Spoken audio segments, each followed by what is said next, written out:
Welcome back, everybody. Today I'm going to teach you how to connect your Google Drive to Claude.ai. This is incredibly useful if you want Claude to access and work with documents, spreadsheets, or other files stored in your drive, making your workflow much smoother and more efficient. First, open Claude.ai in your web browser and log in with your credentials. Once you're logged in and on the main page, direct your attention to the bottom left corner of the screen. Here you'll see your profile avatar. Click on it, and from the menu that appears, select Settings. This is where you'll manage all your account configurations and integrations.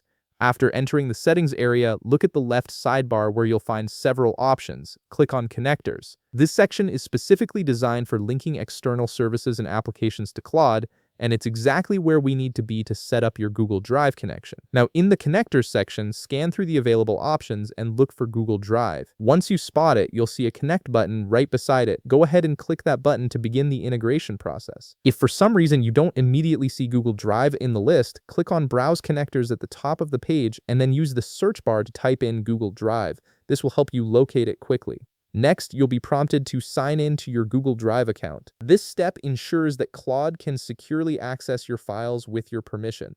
Enter your Google account details and proceed with the sign-in process. After signing in, click Continue to move forward with the setup.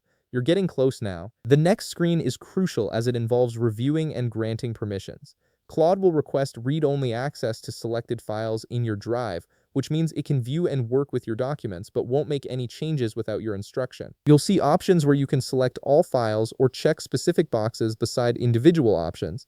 Make your choice based on what you want Claude to access. Once you've made your selections, click Continue again to finalize the connection. And that's it. You've successfully connected your Google Drive to Claude.ai. Now you can seamlessly work with your Drive files directly through Claude, making your tasks more integrated and efficient. If you found this video helpful, please leave a like, subscribe, and see you in the next video.